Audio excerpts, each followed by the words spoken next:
Hello everyone, welcome to Bodhnika academy. कैसे हैं आप सब? आई होप आप सब अच्छे होंगे। हमारी जो सीरीज है UP triple SC lower PCS main exam की यानी मुख्य परीक्षा की, उसमें हमने अब तक 3 क्लासें करा दी हैं, जिसमें हिस्ट्री की प्राचीन जो हमारा प्राचीन इतिहास है और मध्यकालीन इतिहास, ये हमने कंप्लीट करा दिया है। और हमारी जो आज की क्लास है उसका जो सब्जेक्ट है वह है कंप्यूटर में सूचना प्रौद्योगिकी, उत्तर प्रदेश राज्य से संबंधित जानकारी। आज हमारी कंप्यूटर व सूचना प्रौद्योगिकी की पहली क्लास है।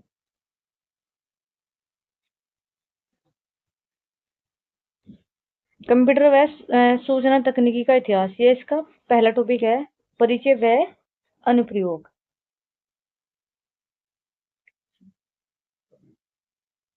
पहला है, इसका जो पहला क्वेश्चन है वह है what is the full form of UNIVAC, यानी UNIVAC का पूरा नाम क्या है? A unvalue automatic computer, B universal array computer, C unique automatic computer, D universal automatic computer, E none of the above उपयुक्त में से कोई नहीं। UNIVAC का पूर्ण रूप यूनिवर्सल ऑटोमेटिक कंप्यूटर है। यह दुनिया के शुरुआती व्यावसायिक कंप्यूटर में से एक था। इसे रेमिगेशन रंड द्वारा विकसित किया गया था। UNIVAC का उपयोग मुख्य रूप से जनगणना, व्यापारिक डेटा प्रोसेसिंग और वैज्ञानिक गणनाओं के लिए किया जाता था। यह कंप्यूटर वैक्यूम ट्यूब तकनीकी पर आधारित था और प्रथम पीढ़ी के कंप्यूटर में शामिल था, यानी कि जो प्रथम पीढ़ी के कंप्यूटर थे उनमें शामिल था। UNIVAC ने कंप्यूटर तकनीकी के विकास में महत्वपूर्ण योगदान दिया तथा आधुनिक कंप्यूटर की नींव रखने में सहायता की।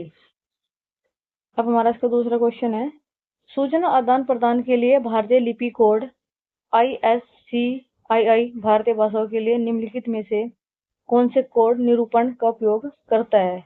ए 8 बिट, बी 16 बिट, सी 9 बिट, डी 7 बिट।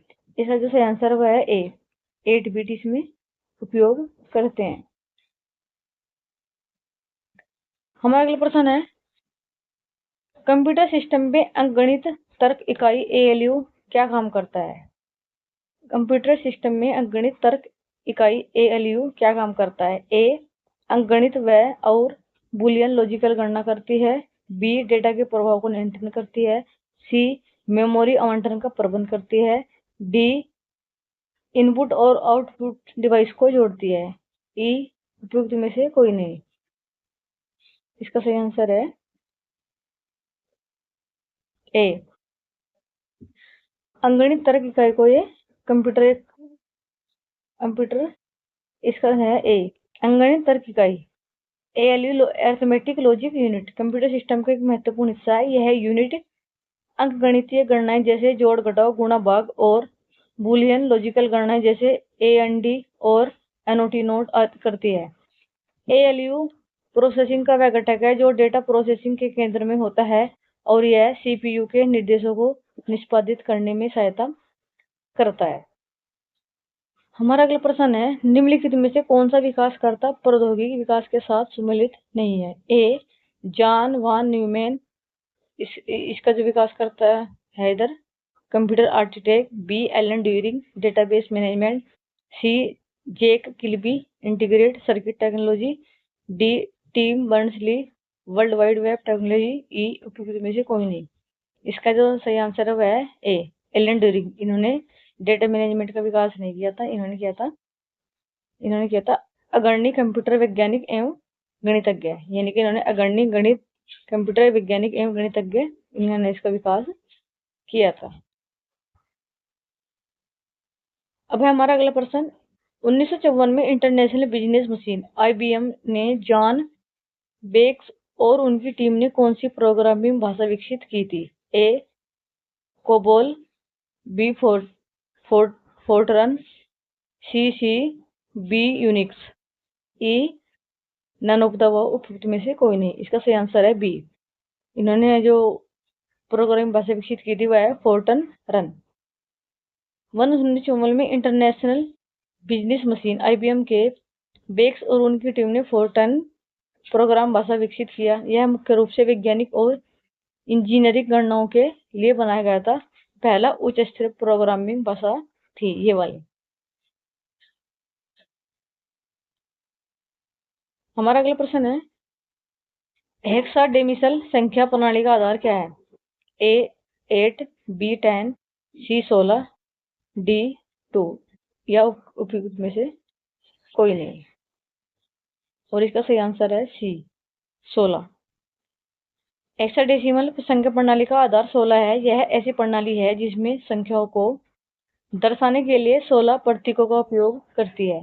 हेक्साडेसिमल में मानों को दर्शाने के लिए अंक 0 से 9 तक और अक्षर A से F तक, जहां A बराबर 10, B बराबर 11, C बराबर 12, D बराबर 13, E बराबर 14 और F बराबर 15 तक है। यानी कि इसमें 0 से 9 अंक तक और अक्षर A से F तक दर्शाया गया है।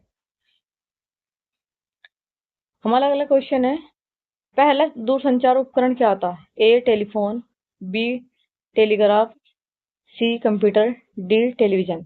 इसका जो सही आंसर है वो B टेलीग्राफ। पहला दूरसंचार का उपकरण था टेलीग्राफ। भारत में डाक एवं दूरसंचार क्षेत्र में एक धीमी और असहज शुरुआत हुई। 1850 में पहली बार तार लाइन टेलीग्राफ डायमंड हार्बर और कोलकाता के बीच शुरू की गई थी। किस किस के बीच शुरू हुई थी ये थी 1850 में पहली बार तार लाइन हुई थी। ये हुई थी डायमंड हार्बर और कोलकाता के बीच। ये दोनों स्थान पश्चिम बंगाल में है। 1851 में ब्रिटिश ईस्ट इंडिया कंपनी के लिए खोल दिया गया था और डाक और टेलीग्राफ विभाग उस समय लोक निर्माण विभाग का एक हिस्सा थी। 1881 में देश में पहली बार औपचारिक टेलीफोन सेवा की स्थापना की गई। इसका सही आंसर है बी। हमारा अगला प्रश्न है, कंप्यूटर के संदर्भ में पोस्ट का क्या अर्थ है? ए है power on self test, B power on system test, C post operating system test, D pre operating system test और ई है उपयुक्त में से कोई नहीं। और इसका सही आंसर है ए, यानी पावर, यानी कि पोस्ट की जो फुल फॉर्म है वो है power on self test. Computer में पोस्ट करता है पावर ऑन सेल्फ टेस्ट होता है। यह एक प्रकार की शुरुआती प्रक्रिया है जो कंप्यूटर या अन्य डिजिटल डिवाइस के चालू होने पर होती है। पोस्ट का मुख्य उद्देश्य यह सुनिश्चित करना है कंप्यूटर के हार्डवेयर जैसे मेमोरी, प्रोसेसिंग, ग्राफिक कार्ड और अन्य कंपोनेंट सही ढंग से काम कर रहे हैं या नहीं। यदि पोस्ट के दौरान कोई समस्या पाई जाती है तो कंप्यूटर एक त्रुटि संदेश या बीप साउंड प्रदर्शित कर सकता है। हमारा अगला प्रश्न है, भारत में प्रथम कंप्यूटर कहाँ प्रतिस्थापित इंस्टॉलिंग किया गया? A Tata Institute of Fundamental Research Mumbai, B Indian Statistical Institute Kolkata, C Communication Research Laboratory Pune, Indian Railways Nai Delhi. तो सही आंसर है B Indian Statistical Institute Kolkata. यहाँ पर ये स्थापित किया गया था भारत में प्रथम कंप्यूटर का। वर्ष 1952 में भारत में कंप्यूटर युग की शुरुआत हुई। भारत में जो युग की शुरुआत हुई थी 1952 में कंप्यूटर युग की। और भारतीय सांख्यिकी संस्थान इंडियन स्टैटिक इंस्टीट्यूट कोलकाता से हुई थी। इस ICS में स्थापित होने वाला यह पहला एनालॉग कंप्यूटर भारत का प्रथम कंप्यूटर था। भारत का पहले कंप्यूटर का नाम था एनालॉग कंप्यूटर। ये याद रखना कि भारत का पहला कंप्यूटर कौन सा था, एनालॉग कंप्यूटर। हमारा अगला प्रश्न है, डेटा का बैकअप न होने का संभावित परिणाम क्या है? डेटा का बैकअप न होने का संभावित परिणाम क्या है?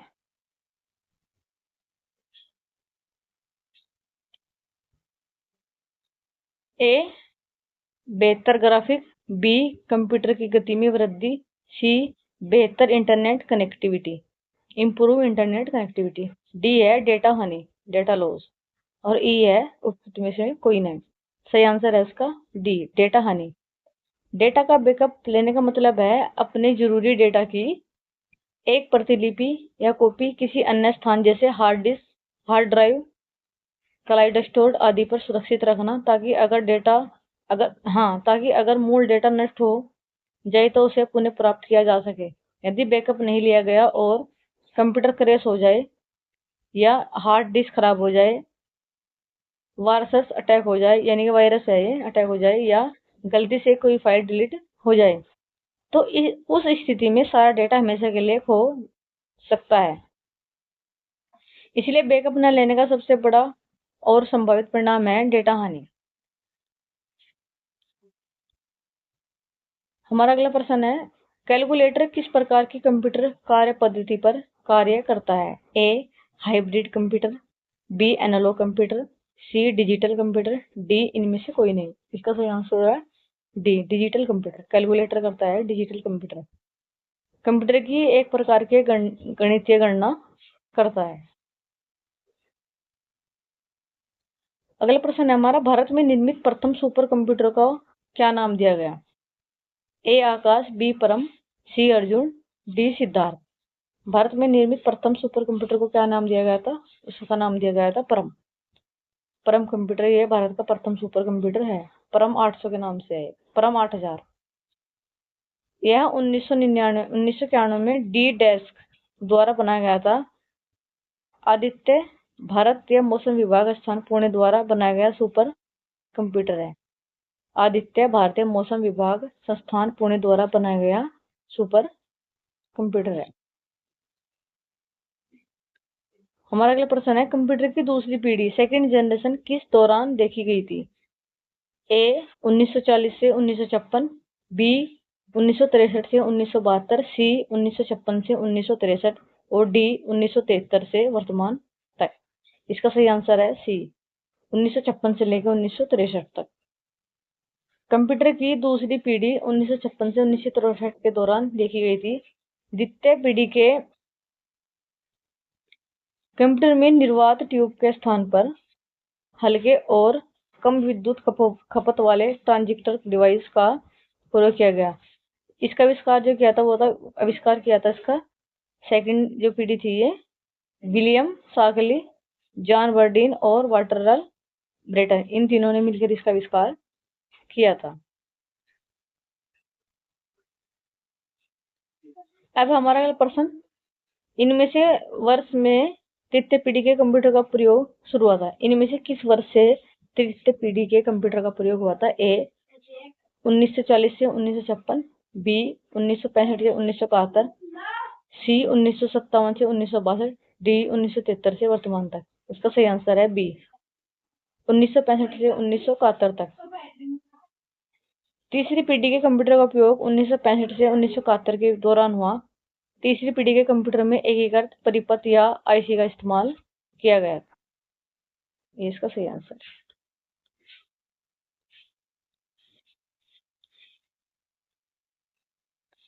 हमारा अगला प्रश्न है, निम्नलिखित में से किस व्यक्ति को कंप्यूटिंग के जनक के रूप में जाना जाता है? A Charles Babbage, B Tim Berners-Lee, D Philip Don Estridge, D James गास्ट्रिगल।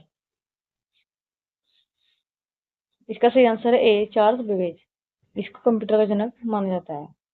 1837 में विश्लेषणात्मक इंजन एनालिटिक इंजन की अवधारणा के बाद इसको कंप्यूटर का जनक माना जाता है। विश्लेषण इंजन में एक एएलयू अंकगणितीय तर्क इकाई, मूल प्रवाह नियंत्रण और एकीकृत विश्लेषण इंजन का विश्व के पहले सामान्य प्रयोजन कंप्यूटर अवधारणा के रूप में इसका स्वागत किया गया था। हमारा अगला प्रश्न है, निम्नलिखित में से कौन सा कंप्यूटर एनालॉग आउटपुट को डिजिटल फॉर्म में परिवर्तन करने से मुख्यतः संबंध है? A digital computer, B analogue computer, C hybrid computer, D mainframe computer. इसका सही आंसर है सी, यानी कि यह कंप्यूटर एनालॉग आउटपुट को डिजिटल फॉर्म में परिवर्तन करने के लिए मुख्यतः संबंध है। हाइब्रिड कंप्यूटर एनालॉग आउटपुट को डिजिटल फॉर्म में परिवर्तन करने का कार्य करता है। कंप्यूटर का सबसे आम प्रकार है, इनमें से कौन सा कंप्यूटर का सबसे आम प्रकार है? इसका उपयोग आमतौर पर द्विधारी संख्या प्रणाली का उपयोग करके मात्राओं के साथ जानकारी को संसाधित करने के लिए किया जाता है। A hybrid, B digital, C analogue, D complex. इसका सही आंसर है बी डिजिटल। डिजिटल कंप्यूटर का सबसे आम प्रकार है। इसका प्रयोग व्यापार, बैंकिंग, शिक्षा, मनोरंजन आदि में किया जाता है। इसका उपयोग आमतौर पर द्विधारी संख्या का उपयोग करने के लिए किया जाता है और मात्राओं के साथ जानकारी को संशोधित करने के लिए भी किया जाता है डिजिटल का। अब हमारा अगला प्रश्न है, 1943 में जे डब्ल्यू मचोली और जे प्रेस पर इकर्ट द्वारा बिना किसी भी यांत्रिक हिस्सों के बनाए गए पहले कंप्यूटर को क्या कहा जाता?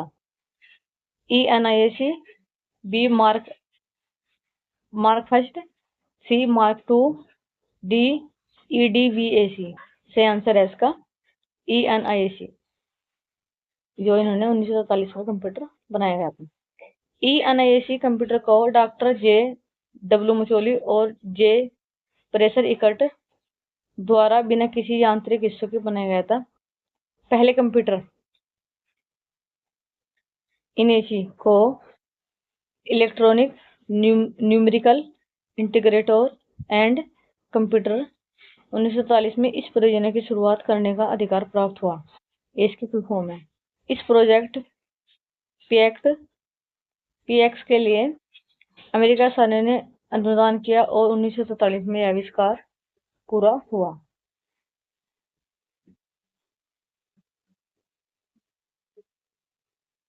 हमारा अगला प्रश्न है, कंप्यूटर की मूल भाषा क्या है? ए सामान्य भाषा, बी मशीन स्तर भाषा, सी असेंबली स्तर भाषा, डी उच्च स्तरीय भाषा यानी कि हाई लेवल लैंग्वेज, और ई उपयुक्त में से कोई नहीं। इसका जो आंसर होगा वो होगा डी। इसका सही आंसर है बी, यही पता है। कंप्यूटर की मूल भाषा मशीनी भाषा है। इसे मशीनी कोड और कंप्यूटर के प्रोग्रामिंग की सबसे निचले स्तर की भाषा के रूप में जाना जाता है तथा यह केवल 0 और 1 दो अंकों के बीच से निर्मित श्रृंखला से लिखी जाती है।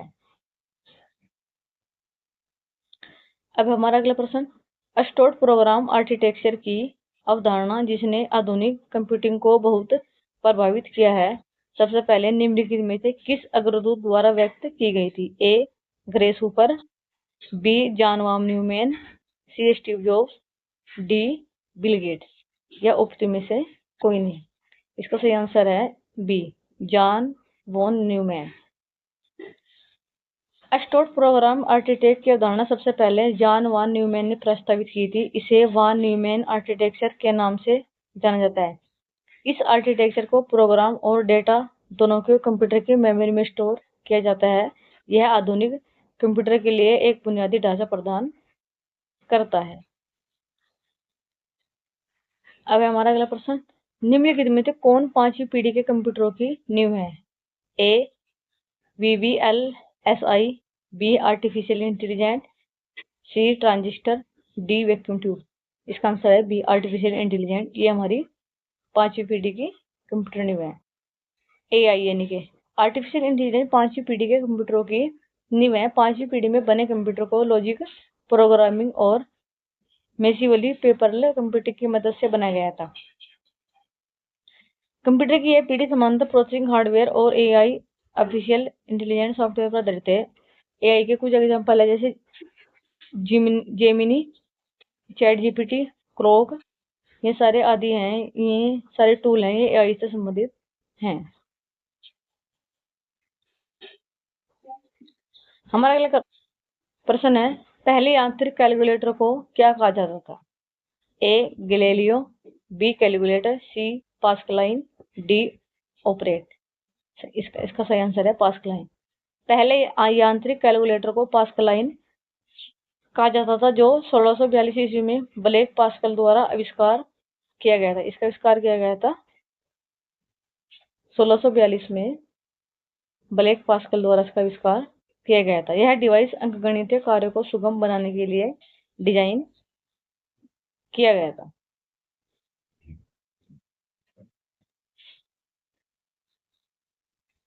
हमारा अगला प्रश्न है, असेंबली लैंग्वेज का इस्तेमाल कंप्यूटर की किस पीढ़ी में किया गया था? असेंबली लैंग्वेज का इस्तेमाल कंप्यूटर की किस पीढ़ी में किया गया था? ए तीसरी, बी पहली, सी चौथी, डी दूसरी। इसका सही आंसर है डी दूसरी। द्वितीय पीढ़ी की शुरुआत हुई थी 1556 से लेके नहीं 1956 से लेके 1964 तक ये मानी जाती है। इस पीढ़ी में ट्रांजिस्टर का उपयोग किया गया था, जिसका विकास विलियम शोकले ने 1947 में किया था। इसमें असेंबली भाषा का प्रयोग किया गया। इसमें मेमोरी के तौर पर चुंबकीय टेप, किसका प्रयोग किया गया था? चुंबकीय टेप का प्रयोग किया जाने लगा। वर्तमान 5वीं पीढ़ी कंप्यूटर की भाषा का GUI इंटरफेस का प्रयोग किया जाता था।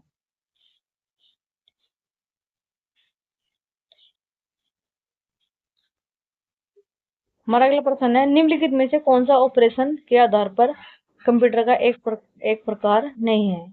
कौन सा ऑपरेशन के आधार पर कंप्यूटर का एक प्रकार नहीं है? A digital, be hybrid, C remote, D analogue. सही आंसर है इसका सी रिमोट। यह कंप्यूटर का एक प्रयोग नहीं है, ऑपरेशन आधार नहीं है सी। इसमें मुख्यतः 3 प्रकार माने गए हैं, analog computer, digital computer, hybrid computer. अब है पहला इसका एनालॉग कंप्यूटर। ऐसे कंप्यूटर भौतिक परिणामों के निरंतर संसाधन के लिए बनाए जाते हैं। इन कंप्यूटर के प्रयोग का उदाहरण विद्युत घरों में देखा जा सकता है, जहां ये तापमान, वोल्टेज और करंट रीडिंग पर नियंत्रण रखते हैं। यह है एनालॉग कंप्यूटर। इसके बाद है डिजिटल कंप्यूटर। ऐसे कंप्यूटर 0 और 1 की डिजिटल तकनीकी का प्रयोग करते हैं। अन्य तकनीकों की तुलना में यह तकनीकी तीव्र गति से शुद्ध परिणाम देते हैं। अगला है इसका हाइब्रिड कंप्यूटर। ऐसे कंप्यूटर जो एनालॉग और तथा डिजिटल दोनों तरह के कंप्यूटर का कार्य करने में सक्षम होते हैं।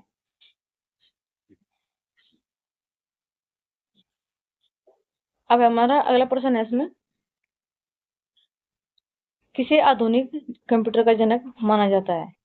ए bill Gates, B Sundar Pichai, C Charles Babbage, D Steve Job. सही आंसर है इसका सी, चार्ल्स बेबेज को आधुनिक कंप्यूटर का जनक माना जाता है। 1830 के दशक में इन्होंने विश्लेषणात्मक इंजन एनालिटिक इंजन को विकसित किया, जिसे आधुनिक डिजिटल कंप्यूटर का अग्रदूत कहा जाता है। अब हमारा अगला प्रश्न, पहली पीढ़ी के कंप्यूटरों में किसका प्रयोग किया जाता था? पहली पीढ़ी के कंप्यूटर में किसका प्रयोग किया जाता था? ए निवार्त नालिकाओं वैक्यूम ट्यूब्स का, बी प्रथनक ट्रांजिस्टर का, सी अर्धचालकों का, डी यांत्रिक गियर्स का। इसका सही आंसर है ए निवार्तक नालिका या वैक्यूम ट्यूब का प्रथम पीढ़ी के कंप्यूटर में उपयोग किया गया था। कंप्यूटर की प्रथम पीढ़ी की शुरुआत 1940 में ENIAC नामक कंप्यूटर के निर्माण से हुआ था। प्रथम पीढ़ी के कंप्यूटर के लक्षण क्या थे, जो यानी कि उनके मेन पॉइंट? ए निर्वात नालिका का प्रयोग, बी पंचकार्ड पर आधारित, सी संग्रहण के लिए चुंबकीय ड्रम का प्रयोग। ये इसके पहली पीढ़ी के जो कंप्यूटर थे उनमें इसका प्रयोग किया जाता था। अब हमारा अगला प्रश्न है, कंप्यूटर की दूसरी पीढ़ी पर आधारित थी। ए एकीकृत परिपथों, बी प्रथनकों ट्रांजिस्टर, सी VLACI, डी निर्वात नालिकाओं। सही आंसर है इसका ट्रांजिस्टर। ये इस पर आधारित थी। पहली थी वैक्यूम ट्यूब और दूसरी थी हमारी ट्रांजिस्टर। दूसरी पीढ़ी के कंप्यूटर के निर्वात ट्यूब की जगह ट्रांजिस्टर का प्रयोग किया जाता था। यह सस्ता और बिजली की कम खपत करता था तथा वैक्यूम ट्यूब की तुलना में अधिक विश्वसनीय और तेज था। अब हमारा अगला प्रश्न है, भारत का सबसे शक्तिशाली सुपर कंप्यूटर प्रत्युष IITM भारतीय उष्णकटिबंधीय मौसम विज्ञान संस्थान कहाँ में स्थापित किया गया था? कहाँ स्थापित किया गया था?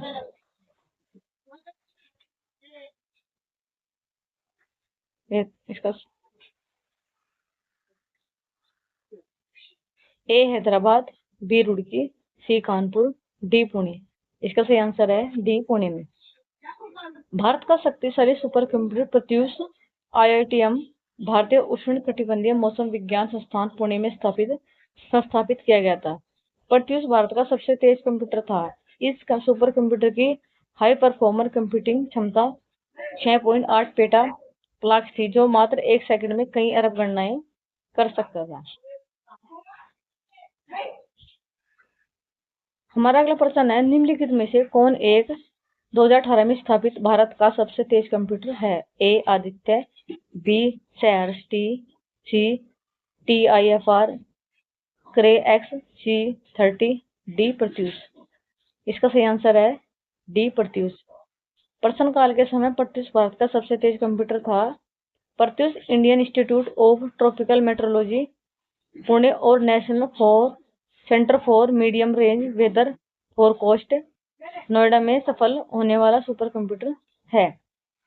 यह जनवरी 2018 में स्थापित किया गया था। यह भारत का पहला मल्टीपेटाप्लेक्स फ्लॉप्स श्रेणी का सुपर कंप्यूटर है। यह 6.8 पेटाफ्लॉप्स की गति से गणना करने में सक्षम है। वर्तमान में भारत का सबसे सुपर कंप्यूटर है, उसका नाम है परमसिद्ध। अभी है हमारा वर्तमान में भारत का सबसे तेज सुपर कंप्यूटर है परमसिद्ध। इसे भी पुणे स्थित centre for development of advance computer के मुख्यालय में स्थापित किया गया था। ये दूसरा था, वो दूसरा था। ये मुख्यालय हमारा दूसरा है और ये दूसरा है, दोनों है पुणे में स्थित।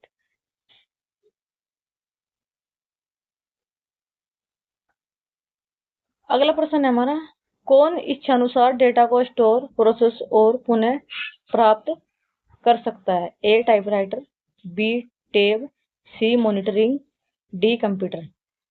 उपयुक्त में से कोई नहीं। इसका सही आंसर है डी कंप्यूटर। कंप्यूटर वह उपकरण है जो डेटा को स्टोर, प्रोसेस और पुनः प्राप्त करने की क्षमता रखता है। कंप्यूटर विभिन्न प्रकार के डेटा स्टोरेज डिवाइस का उपयोग करके डेटा को संरक्षित करता है। प्रोसेसर के माध्यम से डेटा को प्रोसेस करता है और जब भी आवश्यकता हो डेटा को पुनः प्राप्त करने में सक्षम हो।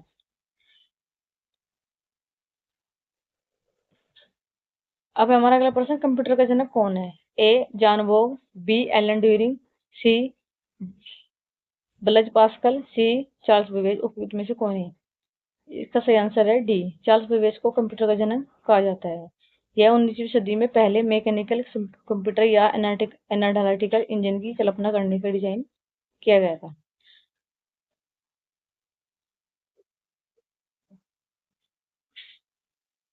हमारा अगला प्रश्न है, कंप्यूटर बनाने का पहला विश्वविद्यालय आधारित प्रयास क्या था?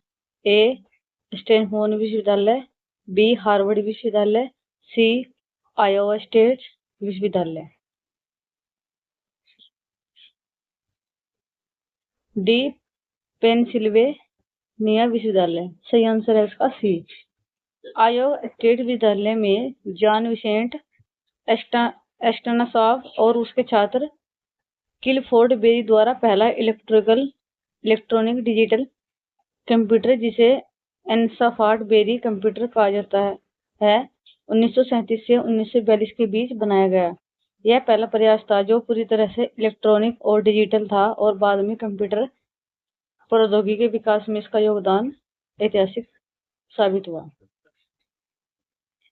हमारा अगला प्रश्न है, सूची फर्स्ट को सूची सेकंड से सम्मिलित कीजिए और सूचियों के नीचे दिए गए कोड का प्रयोग करके सही उत्तर चुनिए। सूची फर्स्ट और सूची सेकंड। सूची फर्स्ट में है अपोलो गाइडेंस कंप्यूटर ACG। इसके सामने है सूची 2 में डेटा स्टोर कर सकता है। फिर है नंबर 2 अपोलो गाइडेंस कंप्यूटर की भंडारण क्षमता। इसके सामने है वजन 70 पाउंड और आयतन लगभग 1 घन फुट। नंबर 3 है अपोलो गाइडेंस कंप्यूटर की प्रशिक्षण शक्ति। इसके सामने का सी माइक्रो प्रोसेसरों उच्च क्षमता भंडारण का उपयोग करता है और कार्य गेमिंग आदि जैसे सामान्य प्रयोजनों कंप्यूटिंग कार्यों के लिए सक्षम। अब हमारा फोर्थ में आधुनिक लैपटॉप। आधुनिक मानकों की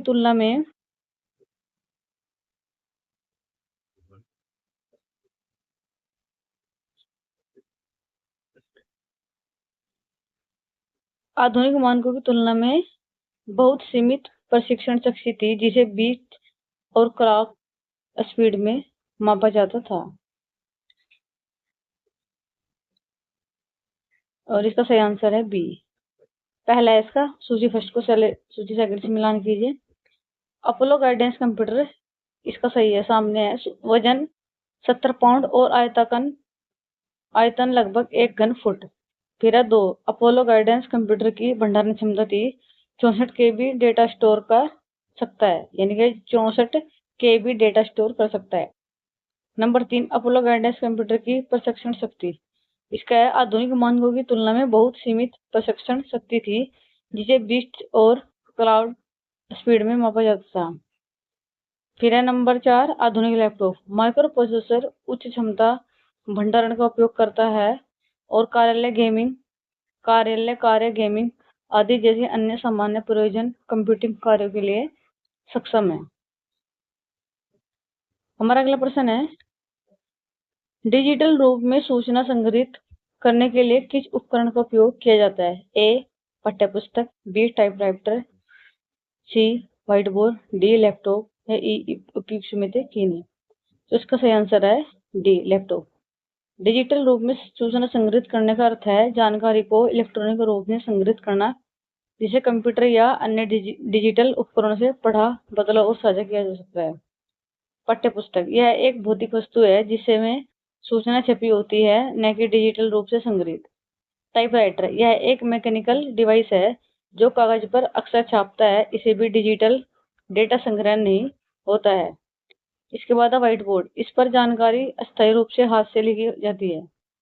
फिर है लैपटॉप, यह एक डिजिटल डिवाइस है जिसमें हम टेक्स्ट, इमेज, वीडियो, डॉक्यूमेंट्स आदि को डिजिटल रूप से संग्रहित कर सकते हैं। यह कंप्यूटर सिस्टम का हिस्सा है, सूचना संग्रहण के लिए उपयुक्त है। लैपटॉप एक है कि आप कंप्यूटर को कहीं नहीं ले जा सकते, लेकिन लैपटॉप को आप अपने साथ कहीं भी ले जा सकते हैं। अगला प्रश्न है, कंप्यूटर का प्राथमिक उद्देश्य क्या है? ए ड्राइंग एंड डिजाइनिंग, बी मनोरंजन,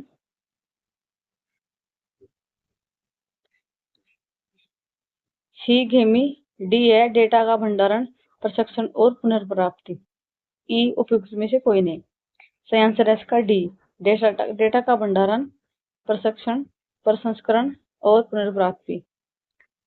डी, कंप्यूटर का प्राथमिक उद्देश्य जानकारी को संग्रहित करना, प्रशिक्षण करना और पुनर्प्राप्ति करना होता है। अन्य सभी कार्य जैसे गेमिंग, मनोरंजन, ड्राइंग आदि कंप्यूटर के माध्यम से किए जा सकते हैं, लेकिन वे इसके मूल उद्देश्य नहीं हैं। अगला क्वेश्चन है हमारा, कंप्यूटर पीढ़ी सूची और संबंधित प्रौद्योगिकी सूची सेकंड, यानी कि इधर तो है हमारी पीढ़ियां, पहली, दूसरी, तीसरी, चौथी, जितनी कंप्यूटर पीढ़ी होगी अब तक, और इसके सामने है उससे जुड़े चीजें संबंधित, यानी कि उसमें क्या क्या पहली पीढ़ी में किस चीज की उद्देश्य लक्ष्य था या उद्देश्य था, दूसरी में क्या प्रयोग हुआ था, तीसरी में क्या, चौथी में क्या। पहली ए, बी दूसरी, तीसरी सी, चौथी ए है, उसमें एकीकृत सर्किट। सेकंड है Microsoft micro processor chip. Third है वैक्यूम ट्यूब है, इसका है। और फोर्थ है ट्रांजिस्टर। और इसमें पहली का हो गया वैक्यूम ट्यूब, दूसरी का होगा ट्रांजिस्टर, तीसरी का होगा तीसरी है एकीकृत सर्किट, चौथी है माइक्रोसॉफ्ट प्रोसेसर। और उसका सही आंसर है डी, डी इसका सही आंसर है।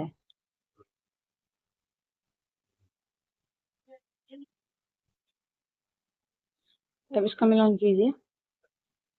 ए हमारी होगी वैक्यूम ट्यूब, बी होगी ट्रांजिस्टर, सी होगी एकीकृत सर्किट और चौथी होगी माइक्रो प्रोसेसर।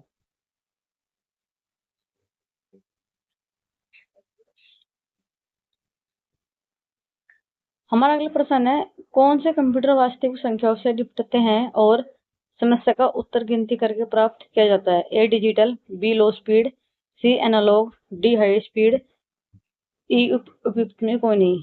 इसका सही आंसर है A digital. Digital computer binary संख्या प्रणाली 0 और 1 का उपयोग करके डेटा का प्रतिनिधित्व और प्रक्रिया करते हैं।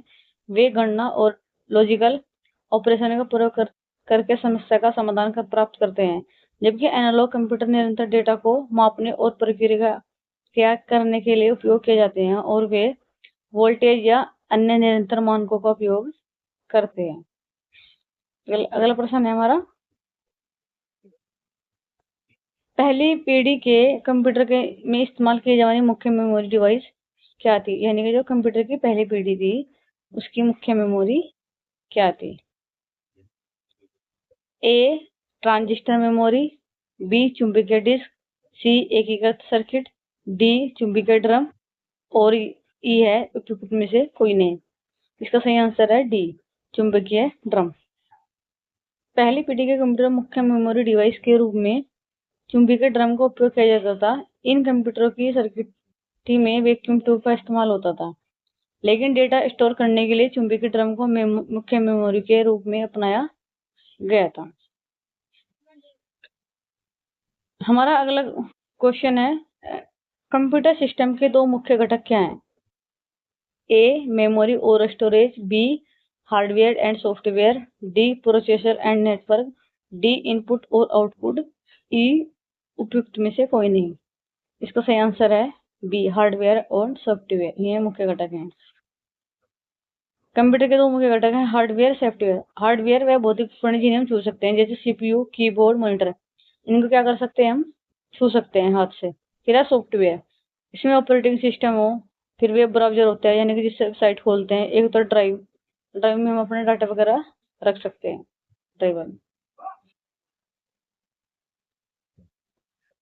अगला क्वेश्चन है हमारा, सन 1981 में कंप्यूटर के इतिहास में कौन सी महत्वपूर्ण घटना घटी थी? ए एप्पल की मैकिन्टोश लाइन का शुभारंभ, बी पहले RISC वर्क स्टेशन का विमोचन, सी पहले चुंबकीय टेप स्टोरेज का परिचय, डी IBM PC का परिचय, ई उपयुक्त में से कोई नहीं। सही आंसर है डी IBM PC का परिचय, इसका सही आंसर है। अब देखो उसकी डिटेल। सन 1981 में कंप्यूटर के इतिहास में एक अत्यंत महत्वपूर्ण घटना घटी, जो IBM ने अपना पहला पर्सनल कंप्यूटर PC 5150 पेश किया। यह घटना इसलिए महत्वपूर्ण जाती है क्योंकि यह पर्सनल कंप्यूटर, PC का मतलब होता है पर्सनल कंप्यूटर, क्रांति की शुरुआत का प्रतीक बना। IBM एक प्रतिष्ठित कंपनी थी और उसके प्रवेश ने PC मार्केट की वैधता दी। इस PC में इंटेल का 80088 प्रोसेसर और माइक्रोसॉफ्ट का MC DOS ऑपरेटिंग सिस्टम था। इसके बाद IBM कंपैटिबल PC का एक विशाल बाजार बन गया। हमारा अगला क्वेश्चन है, बाइनरी संख्या 1100001111 का दशमलव समतुल्य क्या होगा? 1806, बी 1807, सी 2806, डी 2807। ये देखो आपकी, इसको यहाँ पहले इसको गुणा करें, फिर 2, फिर इसको गुणा करें इससे, फिर ये देखो 88, फिर डबल 0 शून्य का शून्य, फिर इससे अगले गुणा कर दिया हमने 0 2 56, 256, फिर इसकी करी 556 और इसका सही आंसर है 1807।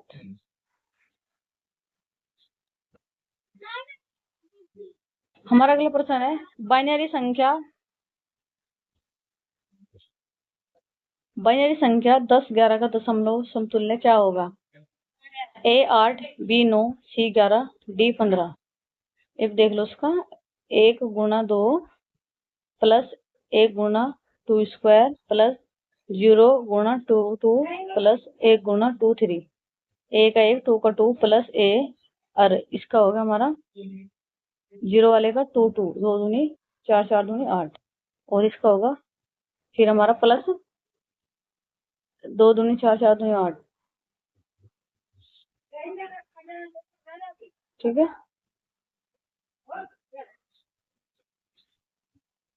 अगला प्रश्न है हमारा, कंप्यूटर में डेटा किस रूप में भंडारण होता है? ए ऑक्टल, बी हेक्साडेसिमल, सी डेसिमल, डी बाइनरी। सही आंसर है इसका डी बाइनरी। कंप्यूटर में डेटा बाइनरी के रूप में भंडारित होता है। बाइनरी संख्या 0 तथा 1 से मिलकर बनाई जाती है। बाइनरी संख्या को द्विआधारी संख्या भी कहा जाता है। हमारा अगला प्रश्न है, कंप्यूटर माउस का आविष्कार किसने किया था? ए डगलस ने, बी वानेश्वर बुश ने, C Robert Smith, D Bertram Raphael. सही आंसर है ए डगलस एंगेलबर्ट। कंप्यूटर के माउस का आविष्कार डगलस सी एंगेल्टरबर्ग ने सन 1960 में किया था, परंतु इसका पेटेंट इनके द्वारा 17 नवंबर 1970 को करवाया गया था। माउस का पहली बार प्रयोग सन 1973 में जेरॉक्स अल्टो कंप्यूटर सिस्टम के साथ किया गया था। अब हमारा अगला प्रश्न, निम्नलिखित में से किस द्विआधारी सक्रिय बाइनरी ऑपरेशन का परिणाम 1111010 होगा? ए 11111 माइनस 1011, फिर है 100101 प्लस 10101, सी 1001 प्लस 10101, डी है 111101 माइनस 101, और इसका सही आंसर है बी।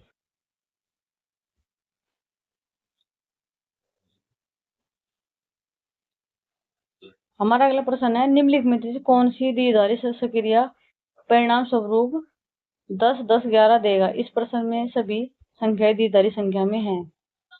ए 1000110 प्लस 11001, फिर बी में 11001 माइनस 1010, सी में है 10111 माइनस 1100, डी है इसका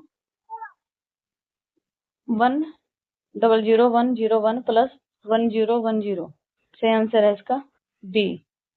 इसका इसकी है, इसकी हल किया हुआ है कैसे है, बाइनरी और डेसिमल में।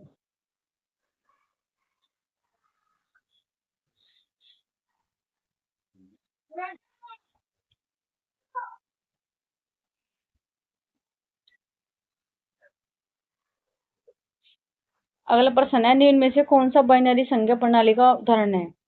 ए 3A16, बी 14870, सी 11101, डी 35026। सही आंसर है सी। बाइनरी संख्या पद्धति एक ऐसी संख्या पद्धति है जिसमें संख्या को रिप्रेजेंट करने के लिए 0 तथा 1 अंक का उपयोग करते हैं। कंप्यूटर में प्रोसेसर केवल 0 तथा 1 को समझ सकता है, अर्थात कंप्यूटर केवल बाइनरी संख्या 0 तथा 1 को आसानी से समझ सकता है। 0 तथा 1 के प्रयोग से बनी संख्या बाइनरी संख्या होती है, इसका आधार 2 होता है। 1101 बाइनरी संख्या का उदाहरण है। हमारा अगला प्रश्न है, निम्नलिखित में से कौन सा बाइनरी संख्या दशमलव संख्या 147 के समतुल्य है? ए 1001011, बी 100111011,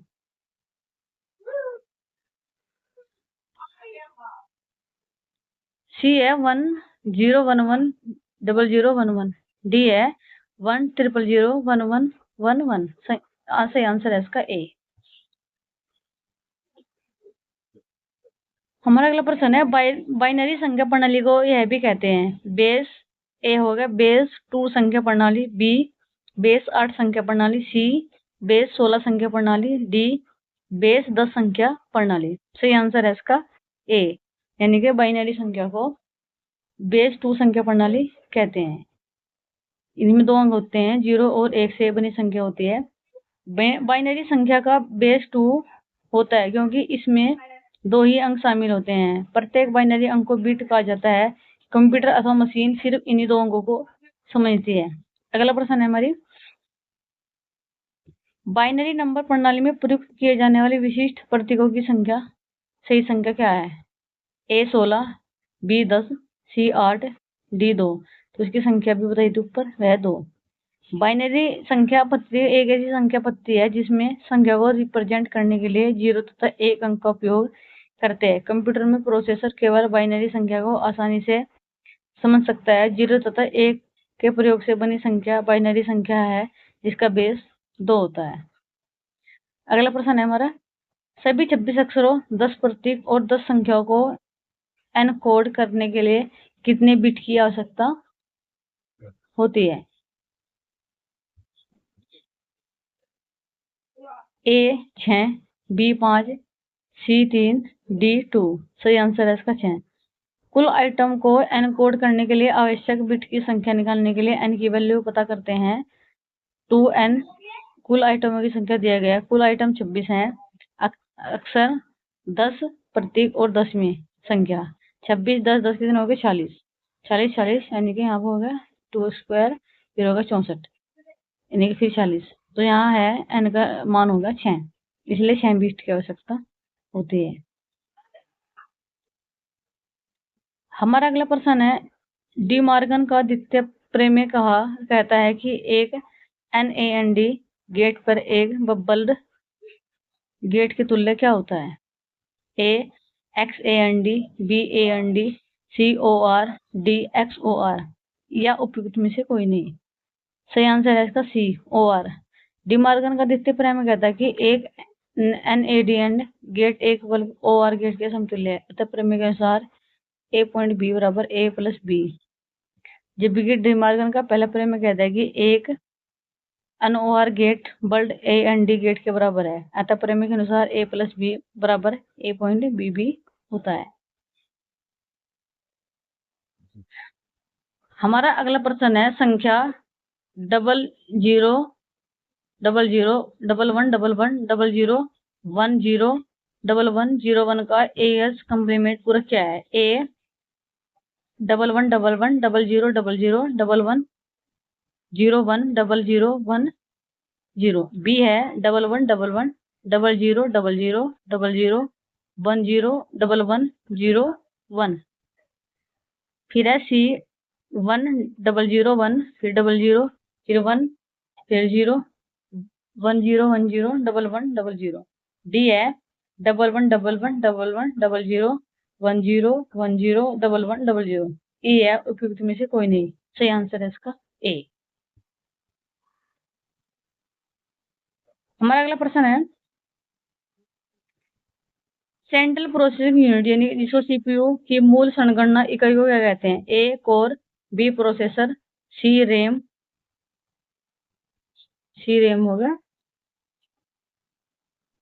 इसका D होगा D। E उपयुक्त में से कोई नहीं। सही आंसर है इसका कोर। CPU की मूल संगणना इकाई को संदर्भित करता है कि एक कोर में उन सभी घटकों का समावेश होता है जो निर्देशकों को निष्पादित करने के लिए आवश्यक है, जैसे अंकगणितीय और तार्किक यूनिट ALU, रजिस्टर और कंट्रोल यूनिट। आधुनिक CPU में अक्सर कई कोर होते हैं जिन्हें वे मल्टीटास्किंग और उच्च प्रदर्शन क्षमता सक्षम कर सकते हैं। हमारा अगला प्रश्न है, जब कोई प्रक्रिया रेडी अवस्था में होती है तो इसका क्या अर्थ होता है? A प्रक्रिया निष्पादित होने के लिए रेडी है लेकिन CPU आवंटित होने की प्रतीक्षा कर रहा है। B प्रक्रिया वर्तमान में CPU पर निष्पादित हो रही है। C प्रक्रिया ने निष्पादन पूरा कर लिया है और समाप्त हो गई है। D प्रक्रिया किसी बाहरी घटना जैसे I0 पूर्णता की प्रतीक्षा कर रहा है। E उपयुक्त में से कोई नहीं। सही आंसर है इसका A। किसी भी प्रक्रिया का जीवन काल विभिन्न अवस्थाओं से होकर गुजरता है, उनमें से एक है रेडी। जब कोई प्रक्रिया रेडी अवस्था में होती है तो इसका अर्थ होता है वह प्रक्रिया पूरी तरह तैयार है और CPU पर चलने के लिए उसके पास आवश्यक संसाधन है, लेकिन उसे अभी CPU नहीं मिला है, वह बस CPU के उपलब्ध होने का इंतजार कर रही है। इस स्थिति में प्रक्रिया रेडी QQ में होती है और इसे CPU खाली होता है जो शेड्यूलर उसे CPU पर निष्पादन के लिए भेज देता है। अगला प्रश्न है, मेमोरी डेटा रजिस्टर MDR क्या रखता है? A CPU की वर्तमान स्थिति, B वर्तमान निर्देशन का पता, C निष्पादित करने के लिए अगला निर्देशन, D मेमोरी में संग्रहित या पुनर्प्राप्त किया जा रहा मान। उपयुक्त में से कोई नहीं। सही आंसर है इसका D। मेमोरी में संग्रहित करना या पुनर्प्राप्त किया जा रहा है। Memory data register MDR computer architecture का एक घटक है जो मेमोरी के डेटा को प्राप्त करने या उसमें डेटा को लिखने के दौरान अस्थायी रूप से उस डेटा को रखता है। जब सीपीयू मेमोरी से कोई डेटा पढ़ता या उसमें लिखता है तो यह डेटा पहले एमडीआर में रखा जाता है। यह डेटा बस के माध्यम से मेमोरी और सीपीयू के बीच ट्रांसफर होता है।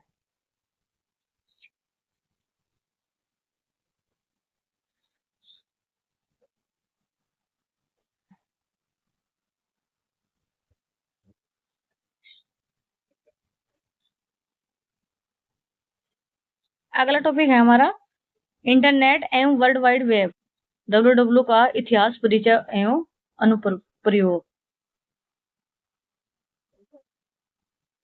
इसका पहला प्रश्न है, निम्नलिखित में से कौन सी वेब पेज बनाने के लिए उपयोग की जाने वाली मानक फ्रंट एंड मार्कअप भाषा है? ए पाइथन, बी HTML, सी C++, डी जावा। ई उपयुक्त में से कोई नहीं। इसका सही आंसर है बी HTML। इसका मतलब है हाइपर टेक्स्ट मार्कअप लैंग्वेज। एक ऐसा मानक फ्रंट एंड मार्कअप भाषा है जिसका उपयोग वेब पेज बनाने के लिए किया जाता है। HTML वेब पेज की संरचना तैयार करते हैं, जैसे हेडिंग, पैराग्राफ, इमेज, लिंक आदि। हेडिंग, पैराग्राफ, इमेज और लिंक आदि ये स्ट्रक्चर तैयार करते हैं। ब्राउजर HTML को पढ़कर वेब पेज को प्रदर्शित करती है। अन्य विकल्प जैसे पाइथन, CC और जावा ये प्रोग्रामिंग भाषाएं हैं कंप्यूटर की। जबकि HTML विशेष रूप से वेब डिजाइन के लिए प्रयोग किया जाता है, इसलिए वेब बनाने की मूल भाषा HTML मानी जाती है। अगला प्रश्न है, नीचे दो कथन दिए गए हैं, इनमें अभिकथन ए और कारण आर के रूप में अंकित किया गया है। अभिकथन ए, वेबसाइटों को होस्ट करने वाले वेब सर्वरों के लिए स्टैटिक IP एड्रेस को प्राथमिकता दी जाती है। आर है, ये हो गया ए। आर, जब कोई उपकरण या डिवाइस नेटवर्क से कनेक्ट होता है तो स्टैटिक IP एड्रेस स्वचालित रूप से बदल दिए जाते हैं। निम्नलिखित विकल्पों में से सही उत्तर चुनिए। ए, अभिकथन ए और कारण आर। ए सही है और कारण आर अभिकथन की एक ही जगह एक ही सही व्याख्या करता है। बी, ए गलत है लेकिन आर कारण सही है। सी, अभिकथन ए सही है लेकिन कारण आर गलत है। फिर डी, अभिकथन ए और कारण आर दोनों सही है लेकिन कारण आर अभिकथन की सही व्याख्या नहीं करता। उपयुक्त में से कोई नहीं। सही आंसर है इसका सी, अभिकथन ए सही है लेकिन कारण आर इसका गलत है। अब इसकी देख लीजिए, वेबसाइटों को होस्ट करने वाले वेब सर्वरों के लिए स्टैटिक IP एड्रेस को प्राथमिकता दी जाती है क्योंकि वे एक अस्थायी और विश्वसनीय पता प्रदान करते हैं।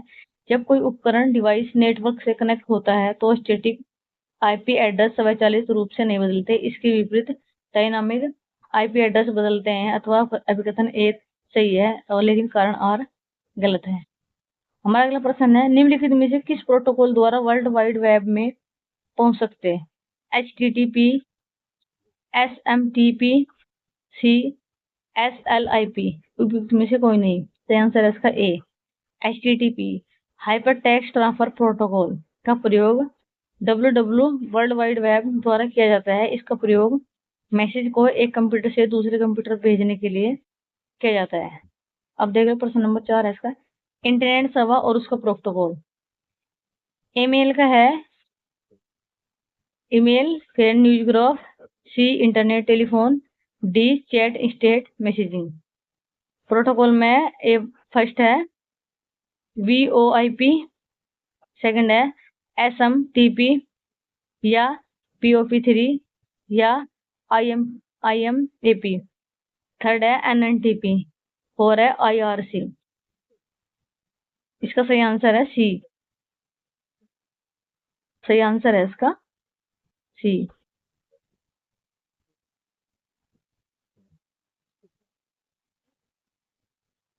ए का इसमें ईमेल का होगा, इसमें ये दूसरा। इसके बाद है बी का होगा तीसरा, न्यूज ग्रुप का होगा NNTP, सी का उसका एक और डी का होगा उसका 4। ये इसका सही आंसर है।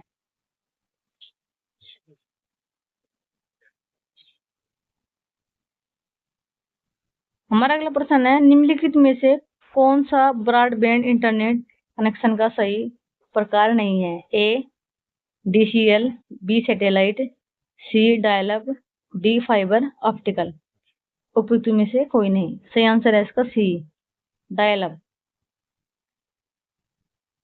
DCL सैटेलाइट तथा fibre optical broadband internet connection के उदाहरण हैं, जबकि डायल-अप कनेक्शन टेलीफोन लाइन का उपयोग करता है और इसकी गति बहुत कम होती है, इसलिए इसे ब्रॉडबैंड इंटरनेट कनेक्शन नहीं माना जाता है। हमारा अगला प्रश्न है, डैश में सभी ऑनलाइन गतिविधियां शामिल हैं जो जानबूझकर या अनजाने में रिकॉर्ड किए जाते हैं, और डैश वह तकनीकी है जिसमें बड़े डेटा सेट से पैटर्न निकालना शामिल है। इसमें ए हो गया digital footprint data mining, B गोपनीय नीति end to end encryption, C data mining गोपनीय नीति, डी है end to end encryption digital footprint. सही आंसर है इसका A digital footprint data mining. Digital footprint में सभी ऑनलाइन गतिविधियां शामिल हैं जो जानबूझकर या अनजाने में रिकॉर्ड की जाती हैं, और डेटा माइनिंग वह तकनीक है जिसमें बड़े डेटा सेट में पैटर्न निकालना शामिल है। अगला प्रश्न है हमारा, ICR का विस्तार कीजिए। ICR की विस्तार या फुल फॉर्म। ए है internet reply command, B internet relay chat, C implementation relay command, D internal relay command, E उपयुक्त में से कोई नहीं। सही आंसर है इसका बी इंटरनेट रिले चैट, ये इसका फुल फॉर्म है। अगला प्रश्न है हमारा, कौन सा शब्द उन नेटवर्क को संदर्भित करता है जो आंतरिक उपयोग के बड़े नेटवर्क को छोटे खंडों में विभाजित करने से उत्पन्न होता है?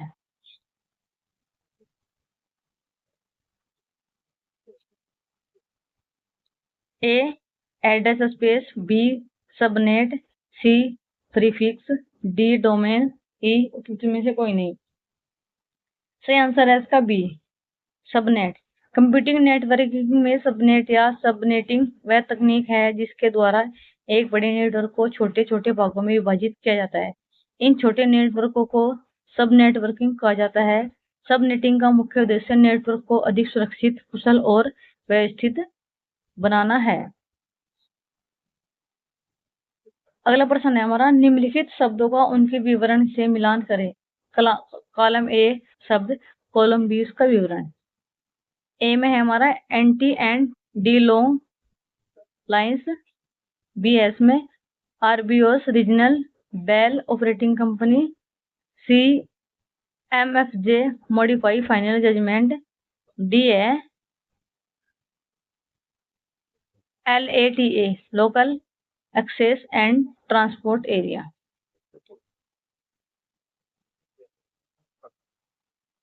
और इसके विवरण में है, ए में 1 का हो गया एंटी एंड डी के टूटने के बाद बनाई गई नई क्षेत्रीय कंपनियां।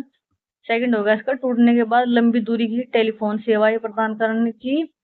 तीसरा है कानूनी निर्णय जिसके कारण 1984 में AT&T का विघटन हुआ।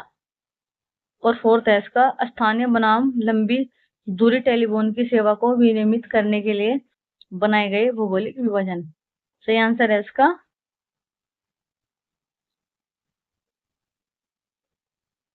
ए, इसका सही आंसर है ए एंटी लॉन्ग लाइन्स। इसका हो गया टूटने के बाद लंबी दूरी की टेलीफोन सेवाएं प्रदान करना। बी का है इसका रीजनल कंपनियां बेल ऑपरेटिंग कंपनियां, NT&T के टूटने के बाद बने गई क्षेत्रीय कंपनियां। सी का है मॉडिफाइड फाइनल जजमेंट, कानूनी निर्णय जिसके कारण 1984 में NT&T का विघटन हुआ। डी एस का LTL local access and transport, स्थानीय बनाम लंबी दूरी टेलीफोन की सेवा को विनियमित करने के लिए बनाए गए भौतिक विभाजन। अब अगला प्रश्न है इसमें, HTML का विस्तृत रूप। A hybrid text markup language, B hyper text markup language, C higher text markup language, D उपयुक्त में कोई नहीं। सही आंसर है इसका B hyper text markup language, ये इसकी फुल फॉर्म है। HTML की, हाइपर टेक्स्ट मार्कअप लैंग्वेज। इसका प्रयोग वेब बनाने के लिए, वेब पेज बनाने के लिए किया जाता है। अगला प्रश्न है हमारा, कंप्यूटर प्रणाली के अंतर्गत डेटा हस्तांतरण की आवर्ती सीमा को क्या कहते हैं? बैंड, बैंडविड्थ, सी बाइनरी, डी बिट। सही आंसर है इसका बी बैंडविड्थ। हमारा अगला प्रश्न है, टेलीफोन नेटवर्क के तारों पर डेटा संचारण द्वारा इंटरनेट उपलब्ध करने के लिए कौन सी प्रौद्योगिकी इस्तेमाल किया जाता है? A transmitter, B diode, C uniform resource locator, D digital subscriber line.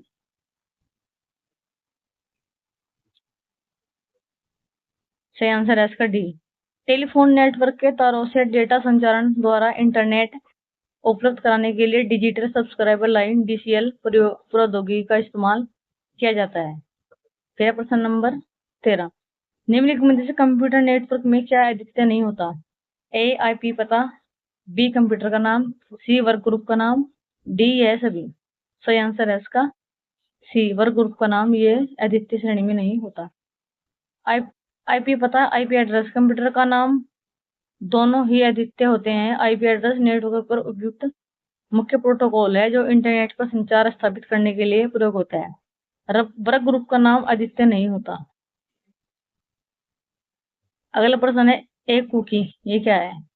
ए उपयोगकर्ता की वेब गतिविधियों के बारे में सभी जानकारी संग्रहित करता है, बी उपयोगकर्ता द्वारा बनाए गए सॉफ्टवेयर को संग्रहित करता है, सी उपयोगकर्ता द्वारा पासवर्ड संग्रहित करता है, डी उपयोगकर्ता द्वारा प्रयोग की गई कमांड को संग्रहित करता है। सही आंसर है इसका ए। कुकी आमतौर पर उन वेब एप्लीकेशन को संचालित करने में मददगार होती है जो इंटरनेट पर हमारी प्राथमिकताओं, रुचि आदि पर निगाहें रखते हैं। यानी कुकीज की मदद से वेबसाइट संचालन यह जान सकते हैं कि उनकी वेबसाइट पर कौन क्या देखता है, कितनी देर देखता है और आदि। एक कुकी उपयोगकर्ता की वेब गतिविधि के बारे में सभी जानकारी संग्रहित करता है। अगला प्रश्न है हमारा, निम्नलिखित में से क्या कंप्यूटर प्रणाली से संबंधित नहीं है? APP, FTP, URL, DEPF। सही आंसर है इसका AP। इसकी फुल फॉर्म है point two point protocol. FTP file transfer protocol, URL uniform resource locator का संबंध कंप्यूटर प्रणाली से है। EPF का इसका मतलब वो कर्मचारी भविष्य निधि का संबंध कंप्यूटर प्रणाली से नहीं है। हमारा अगला प्रश्न है, ISDN एक दूरसंचार प्रौद्योगिकी है जहां ए ध्वनि, वीडियो और डेटा साथ साथ संचालित होते हैं, बी केवल ध्वनि संचालित होती है, सी केवल वीडियो संचालित होती है, डी केवल डेटा संचालित होता है। सही आंसर है इसका ए। ध्वनि, वीडियो एक डेटा साथ साथ संचालित होते हैं, केवल ध्वनि संचालित होती है, बी सी केवल वीडियो संचालित होती है, डी केवल डेटा संचालित होता है। सही आंसर है इसका ए। ISDN इसे हम इंटीग्रेटेड सर्विसेज डिजिटल नेटवर्क कहते हैं। ये डिजिटल टेलीफोन सेवा ध्वनि, वीडियो एवं डेटा प्रदान करने का अंतर्राष्ट्रीय मानक है।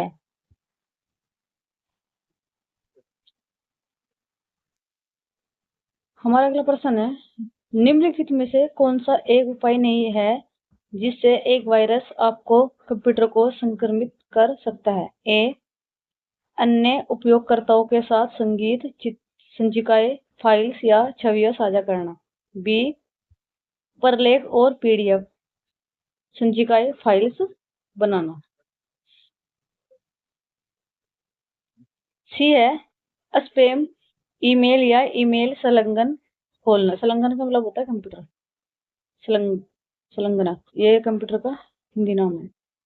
डी है निःशुल्क खेल, गेम्स, टूलबार, मीडिया प्लेयर्स और अन्य प्रणाली उपयोगिताओं को डाउनलोड करना।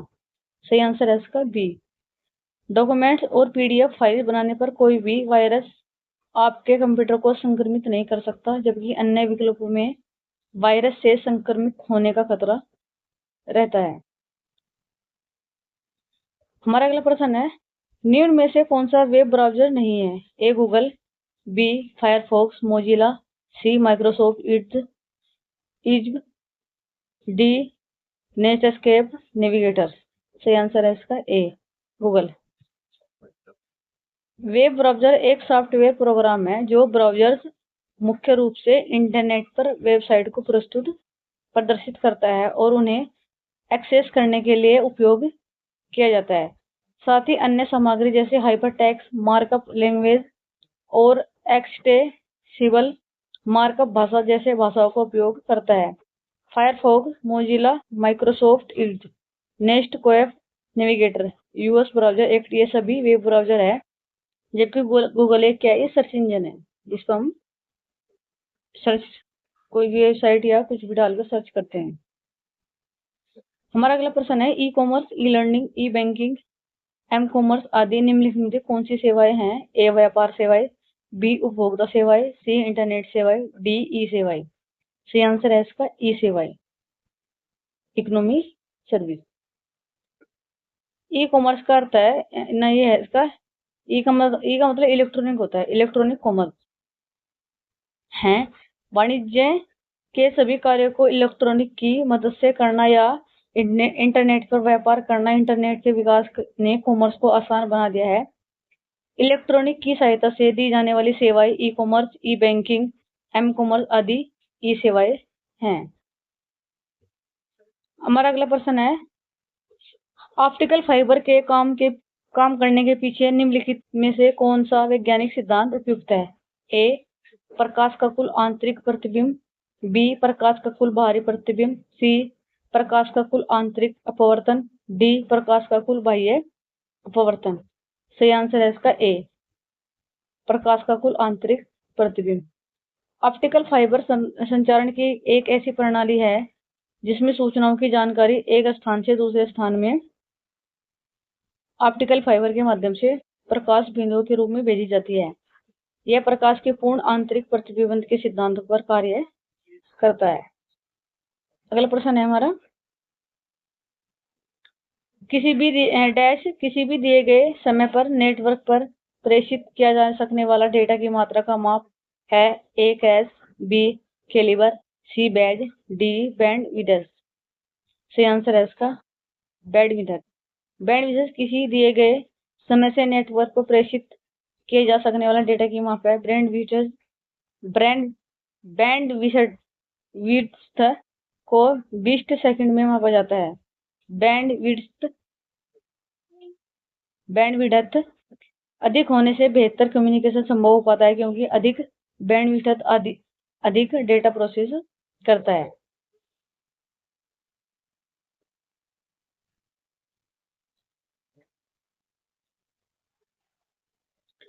हमारा अगला प्रश्न है कंप्यूटर में पिक कमांड का क्या उपयोग है? ए बिजली की आपूर्ति की जांच करने के लिए, बी किसी निर्दिष्ट गंतव्य कंप्यूटर तक पहुंचने के लिए, स्रोत कंप्यूटर की क्षमता का परीक्षण करने के लिए, सी कंप्यूटर हार्डवेयर में किसी प्रकार की गलती का परीक्षण करने के लिए, डी नेटवर्क से संबंधित समस्याओं की जांच के लिए। सही आंसर है इसका बी।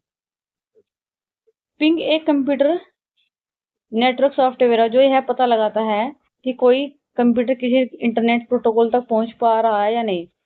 इसके लिए होस्ट एक संदेश भेजता है और यह देखता है कि कितने समय बाद संदेश पुनः मिल रहा है। हमारा अगला प्रश्न है वर्ल्ड वाइड वेब का आविष्कार किसने किया? A Tim Berners-Lee, B Martin Kapoor, C R Samuel Tomlinson, D Charles Babbage. सही आंसर है इसका ए टिम बर्नर्स-ली। इसने वर्ल्ड वाइड वेब का डब्ल्यू का आविष्कार किया। वर्ल्ड वाइड वेब डब्ल्यू का आविष्कार टिम बर्नर्स-ली ने किया। डब्ल्यू पर हाइपरलिंक द्वारा आपस में जुड़े सूचनाओं का विशाल समूह है जिसे इंटरनेट पर वेब ब्राउज़र की सहायता से प्राप्त किया जाता है। यह इंटरनेट पर उपलब्ध सबसे उपयोगी सेवा है। इनमें से कौन सा इंटरनेट तक पहुंच प्रदान करता है? ए एमएनपी, बी आईएसपी, सी स्प्रेडशीट्स, डी सर्च इंजन। सही आंसर है इसका बी आईएसपी। इंटरनेट सेवा प्रदाता इंटरनेट सर्विस प्रोवाइडर आईएसपी एक कंपनी है जो ग्राहकों को इंटरनेट का उपयोग प्रदान करती है। Dial-up, DSL, cable modem, wireless या समर्पित हाई स्पीड इंटरकनेक्ट सहित कई तकनीकों का उपयोग करके डेटा प्रेषित किया जाता है। हमारा अगला प्रश्न है डैश एक प्रोग्राम या कंप्यूटर रहता है जो सर्वर से जुड़कर जानकारी का अनुरोध करता है। ए एक्सेस, बी ब्रिज, सी क्लाइंट, डी कैप्चा। सही आंसर है इसका सी क्लाइंट। क्लाइंट एक ऐसे कंप्यूटर को कहते हैं जो किसी सर्वर द्वारा दी गई सेवा का उपयोग करता है या सर्वर से जुड़कर जानकारी का अनुरोध करता है। सामान्यतः क्लाइंट की प्रकृति व कार्य के आधार पर इन्हें 3 भागों में विभाजित किया गया है जो इस प्रकार है। ए थिक क्लाइंट, दूसरा है थिन क्लाइंट और तीसरा है हाइब्रिड क्लाइंट। इनके क्लाइंट के 3 प्रकार हैं, thick client, thin client, hybrid client. हमारा अगला प्रश्न है डैश एक ऐसा उपकरण है जो अन्य प्रोग्राम या उपकरणों के लिए कार्यात्मक प्रदान करता है जिन्हें ग्राहक या क्लाइंट कहा जाता है। ए इंटरनेट, बी डोंगल, सी थर्मोस्टेट, डी सर्वर। सही आंसर है इसका डी सर्वर। सर्वर एक कंप्यूटर प्रोग्राम या डिवाइस है जो किसी अन्य कंप्यूटर प्रोग्राम और उसके उपयोगकर्ता को सेवा प्रदान करता है।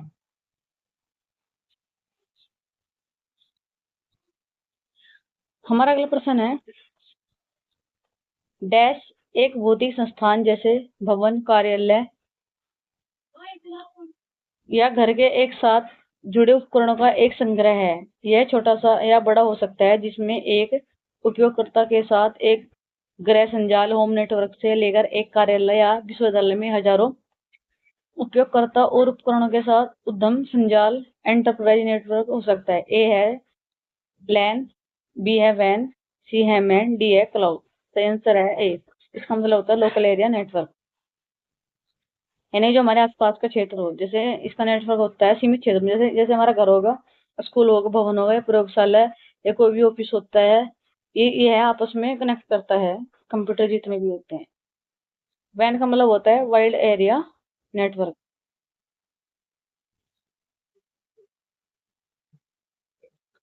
हमारा अगला प्रश्न है वेब विकास में एक प्रकार का वेब अनुप्रयोग एप्लीकेशन है जो एक एकल चित्रात्मक अंतरफलक सिंगल ग्राफिकल इंटरफेस में प्रदर्शित एकल नवीन सेवा का सृजन करने के लिए बहु सेवाएं को संयोजित करता है। ए मल्टीकास्टिंग, बी मूडल, सी बीम, डी मैसअप। सही आंसर है इसका डी मैसअप। वेब विकास में मैसअप एक प्रकार का वेब अनुप्रयोग एप्लीकेशन है जो एकल चित्रात्मक अंतरफला सिंगल ग्राफिकल इंटरफेस में प्रदर्शित एकल नवीन सेवा का सृजन करने के लिए बहु सेवाओं को संयोजित करता है।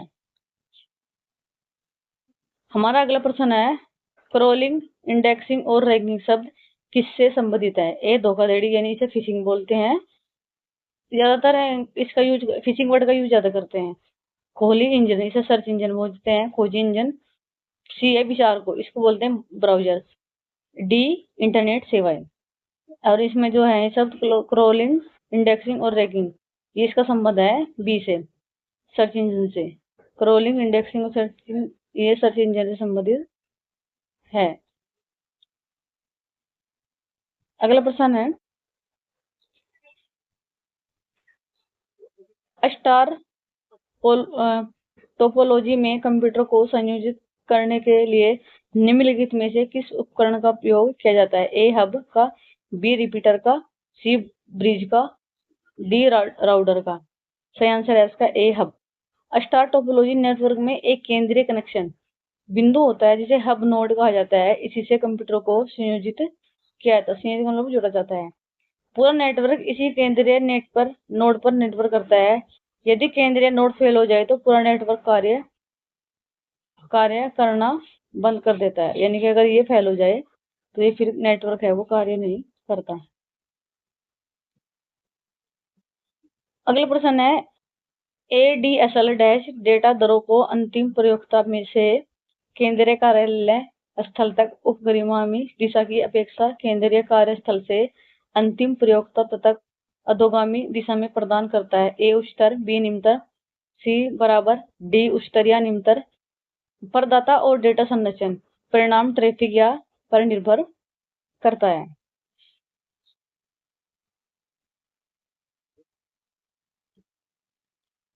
हमारा अगला प्रश्न है इसका आंसर ये है, इसका सही आंसर है ए।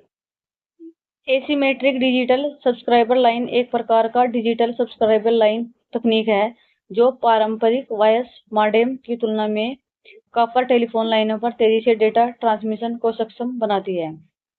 अगला प्रश्न है हमारा, डेटा संचार के लिए ऑप्टिकल फाइबर विद्युत की अपेक्षा डैश पर निर्भर होता है जो अति उच्च गति से उन इंटरनेट संयोजन की सुविधा प्रदान करता है जो उच्च बैंडविड्थ संभालने में सक्षम होता है। ए विद्युत, बी प्रकाश, सी विद्युत चुंबक, डी चुंबकीय। सही आंसर है इसका प्रकाश। भाई विद्युत का संबंध प्रकाश से होता है ना। ऑप्टिकल फाइबर में विद्युत का संचार नहीं बल्कि प्रकाश का संचार होता है। यह पूर्ण आंतरिक परावर्तन पर आधारित होता है। हमारा अगला प्रश्न है, निम्नलिखित में से किस क्लाउड आधारित संरचना क्लाउड इंफ्रास्ट्रक्चर में अनेक उपयोगकर्ताओं वाले किसी एक एकल संगठन उदाहरण व्यावसायिक इकाइयां द्वारा अनन्य उपयोग करने का प्रावधान है। यह किसी संगठन, तीसरे पक्ष या दोनों के संयोजन द्वारा स्वामित्व में रखा, प्रतिबंधित और संचालित किया जाता है। ए निजी क्लाउड, बी सामुदायिक क्लाउड, सी सार्वजनिक क्लाउड, डी संकर क्लाउड। सही आंसर है इसका ए प्राइवेट क्लाउड या निजी क्लाउड। प्राइवेट क्लाउड इंफ्रास्ट्रक्चर को एक सिंगल संगठन द्वारा कई उपयोक्ताओं जैसे व्यावसायिक इकाइयों द्वारा अन्य उपयोग के लिए प्रावधान किया गया है। यह संगठन एक तीसरे पक्ष या उनमें से कुछ संयोजन पर द्वारा स्वामित्व प्रतिबंध और संचालित किया जा सकता है। यह परिसर में या उसके आसपास मौजूद हो सकता है। हमारा अगला प्रश्न है, क्रोम, सफारी और ओपेरा के बीच क्या समानता है? ये सभी क्या है? ए वेब विचारक, web browser, B search engine, C social media विवरण या स्थल साइट्स, डी वेब से आए। ए इसका सही आंसर, वेब विचारक या वेब ब्राउज़र। क्रोम, सफारी और ओपेरा तीनों ही वेब ब्राउज़र हैं जो उपयोगकर्ताओं को इंटरनेट ब्राउजिंग की सुविधा प्रदान करते हैं। हमारा अगला प्रश्न है, निम्नलिखित में से किस टोपोलॉजी में सभी संजाल संधियां नेटवर्क नोड्स व्यक्तिगत रूप से एक केंद्रीय स्विच हब या कंप्यूटर से जुड़ी होती हैं जो संदेशों पर पारित करने के लिए संचरण के एक केंद्रीय बिंदु के रूप में कार्य करती हैं? ए है star topology, B ring topology, C bus topology, D hybrid topology. सही आंसर है इसका A star topology. Star topology network में हब, स्विच या राउटर एक केंद्रीय बिंदु के रूप में कार्य करते हैं। अगला प्रश्न है, किस प्रकार के मॉडेम्स में क्लॉक रिकवरी सर्किट होते हैं? A synchronous modem, B asynchronous modem, C digital modem, D internal modem.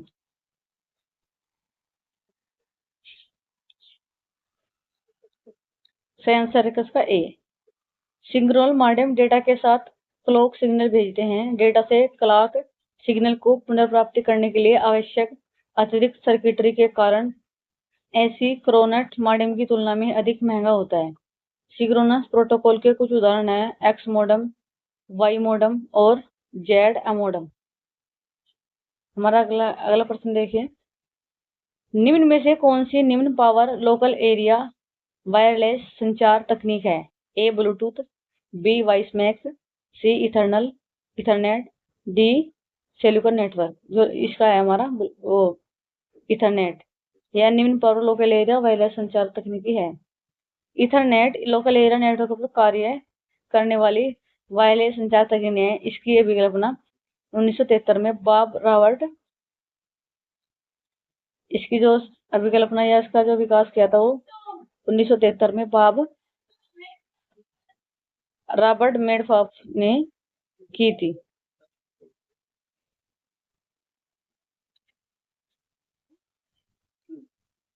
हमारा अगला प्रश्न है, जीमेल कितना फ्री स्टोरेज प्रदान करता है? ए 5G, बी 10GB, 5GB। ए 5GB, बी 10GB, सी 15GB, डी 20GB। सही आंसर है इसका 15GB।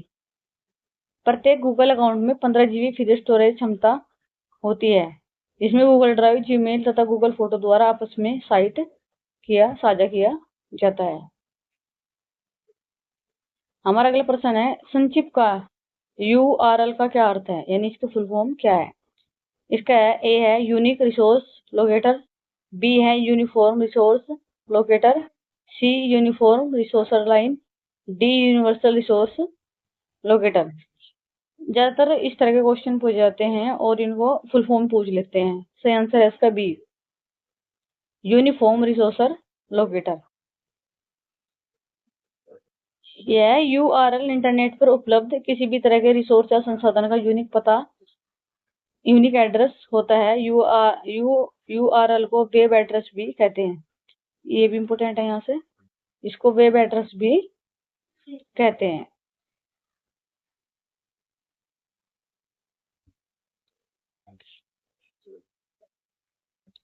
हमारा अगला प्रश्न है, निम्नलिखित में से कौन सा विकल्प पब्लिक नेटवर्क पर प्राइवेट नेटवर्क का विस्तार करता है। ए, उपयोगकर्ताओं को शेयर्ड या पब्लिक नेटवर्क पर डेटा भेजने और प्राप्त करने में सक्षम बनाता है। इसका है A, local area network, B, virtual private network, C, enterprise private network, D, storage area network. सही आंसर है इसका बी, VPN बोलते हैं इसको। वर्चुअल प्राइवेट नेटवर्क एक सार्वजनिक नेटवर्क है, सार्वजनिक मतलब पब्लिक, जनता के लिए, से एक निजी नेटवर्क प्राइवेट नेटवर्क बनाकर ऑनलाइन गोपनीय और गुमनामी प्रदान करता है, अर्थात यूजर को शेयर्ड या पब्लिक नेटवर्क पर डेटा भेजने और प्राप्त करने में सक्षम बनाता है।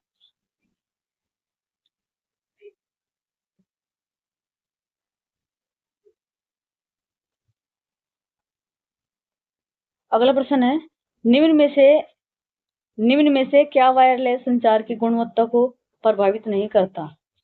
ए, संकेत क्षीणन, बी, बहुपात फेडिंग, सी, अवशोषण, डी, संयोजक। सही आंसर है इसका ए, संकेत क्षीणन। वायरलेस संचार की गुणवत्ता को प्रभावित करने वाले कारकों में संकेत क्षीणन शामिल नहीं है, से वायरलेस संचार को प्रभावित करते हैं। हमारा अगला प्रश्न है, ईमेल का पूर्ण रूप क्या है। A, extreme mail, B, electric mail, C है इलेक्ट्रॉनिक मेल, डी है एक्स्ट्राऑर्डिनरी मेल। सही आंसर है इसका सी, इलेक्ट्रॉनिक मेल।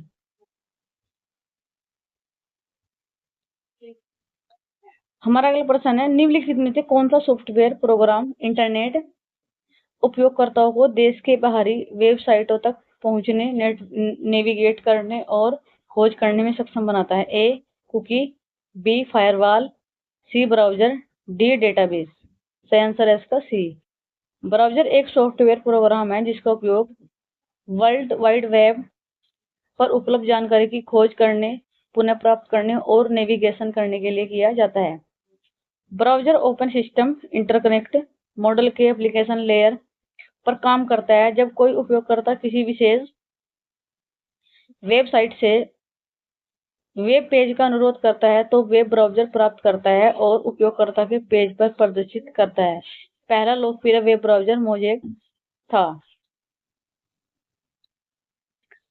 हमारा अगला प्रश्न है, मॉडेम की गति की गणना निम्न में से किस दर से की जाती है। ए, GPS, बी, BPS, सी, FPS, डी, CPS। सही आंसर है इसका BPS, इसकी मॉडेम की गति की गणना की जाती है। मॉडेम एक नेटवर्किंग डिवाइस है जो प्रोसेसिंग के लिए डिजिटल जानकारी को इनकोडिंग और डिकोड करने के लिए एनालॉग कैरियर सिग्नल को मॉड्यूल और डीमॉड्यूलेट करता है। मॉडेम की गति बिट्स प्रति सेकंड में मापी जाती है। BPS का है बिट्स प्रति सेकंड। अगला प्रश्न है हमारा, वर्ल्ड वाइड वेब के आविष्कारक कौन हैं। A, Tim Berners-Lee, B, Tim Cook, C, Mark Zuckerberg, D, Bill Gates. सही आंसर है इसका ए, टिम बर्नर्स-ली। ये क्वेश्चन बहुत पूछा जाता है। यह हाइपरलिंक के माध्यम से परस्पर जुड़ी हुई सूचनाओं का विशाल समूह है जिसे वेब ब्राउजर की सहायता से इंटरनेट पर प्राप्त किया जाता है। अगला प्रश्न है हमारा, निम्नलिखित इंटरनेट तत्वों का उनसे संबंधित मुख्य उद्देश्य मिलान कीजिए। ये हमारा मिलान वाला क्वेश्चन है। List A, list 2। पहला है इसमें IMAP, इसके सामने है ए, उपयोगकर्ता को विभिन्न डिवाइसों से अपने ईमेल तक पहुंचाने की अनुमति। फिर है बी, वेब सर्वर। बी है इसमें वेबसाइटों और अन्य वेब सेवाओं को संग्रहित और प्रतिबंधित करने के लिए उपयोग किया जाता है। सी है इसमें cable modem. 3, cable modem. C है इसके सामने सॉफ्टवेयर या सेवा जो वेब पेज ढूंढने और पुनः प्राप्त करने में सहायता करता है। 4 है सर्च इंजन या खोज इंजन। डी है ए, हार्डवेयर उपकरण जो इंटरनेट का उपयोग करने की अनुमति देता है। इसका सही आंसर है सी। अब देखिए इसके मिलान। List 1, list 2। IMAP ये क्या काम, इसका क्या कार्य है? उपयोगकर्ता को विभिन्न डिवाइसों से अपने ईमेल तक पहुंचने की अनुमति देता है। नंबर 2 पर वेब ब्राउज़र। इसका उपयोग है वेबसाइटों और अन्य वेब सेवाओं को संग्रहित और प्रतिबंधित करने के लिए उपयोग किया जाता है। केबल मॉडेम ये क्या काम करता है? एक हार्डवेयर उपकरण जो इंटरनेट का उपयोग करने की अनुमति देता है। फिर नंबर 4 ये खोज इंजन ये क्या करता है? सॉफ्टवेयर या सेवाएं जो वेब पेज ढूंढने और पुनः प्राप्त करने में सहायता करता है। अगला प्रश्न है कॉलेज कैंपस बिल्डिंग नेटवर्क कौन सा नेटवर्क का उदाहरण है? A, LAN. B, MAN. C, TAN. D, वैन। सही आंसर है इसका A, LAN, local area network. क्योंकि आपस में यहाँ एक कैंपस होता है, यहाँ पे सारा चीज में भी होती है जगह। यह कंप्यूटर नेटवर्क एक प्रकार है जो एक सीमित भौगोलिक क्षेत्र जैसे घर, कॉलेज, कैंपस या स्कूल के अंदर डिवाइस, कंप्यूटर, प्रिंट आदि को आपस में जोड़ता है और इसमें ऑफिस भी रहता है।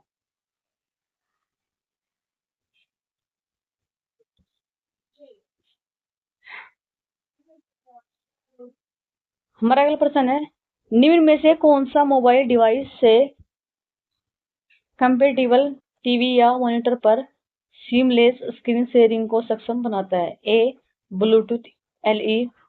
B, HDMI CEC। C, wifi direct. C, Miracast. E, उपयुक्त में से कोई नहीं। सही आंसर है इसका डी, मीराकास्ट। यह इसको मोबाइल डिवाइस से कंपेटेबल टीवी से या मॉनिटर से स्क्रीन शेयर करता है। मीराकास्ट एक वायरलेस डिस्प्ले तकनीकी है जो मोबाइल डिवाइस से टीवी या मॉनिटर पर स्क्रीन शेयरिंग को सक्षम बनाती है। मीराकास्ट 1080p HD वीडियो और 5.1 सराउंड साउंड का समर्थन करता है जिससे उच्च गुणवत्ता वाली स्क्रीनिंग शेयरिंग अनुभव संभव होती है। अगला प्रश्न है TCP या IP मॉडल के बारे में निम्नलिखित में कौन सा कथन गलत है? ए, एप्लीकेशन लेयर में HTTP और FTP जैसे प्रोटोकॉल शामिल हैं। डी, बी है data link layer OSI model की पहली लेयर है। सी, एस में नेटवर्क लेयर उपकरणों के बीच पैकेटों की राउटिंग करने के लिए उत्तरदायी है। DS का ट्रांसपोर्ट लेयर TCP का उपयोग करके विश्वसनीय डेटा ट्रांसमिशन प्रसारण सुनिश्चित करता है। ई है उपयुक्त में से कोई नहीं। सही आंसर है इसका B, data link layer OSI model की पहली लेयर है। Data layer link OSI model की पहली लेयर नहीं बल्कि यह दूसरी लेयर है। OSI मॉडल की पहली लेयर फिजिकल लेयर है। हालांकि यह TDS IP मॉडल में प्रत्यक्ष रूप से मौजूद नहीं होती लेकिन इसका काम नेटवर्क एक्सेस लेयर में समाहित होता है। अगला प्रश्न है हमारा निम्नलिखित वेब प्रौद्योगिकियां, वेब टेक्नोलॉजी और उनके विवरण और उनका डिस्क्रिप्शन कीजिए। HTML इसका HTML, CSS, जावास्क्रिप्ट, DSQL। विवरण है इसका वेब पेज में इंटरकनेक्ट जोड़ता है, वेब पेज को टारगेट करता है, स्टाइल करता है। इसके बाद है तीसरा, वेब पेज पर कंटेंट को स्ट्रक्चर करता है, और चौथा है डेटाबेस प्रबंध करता है।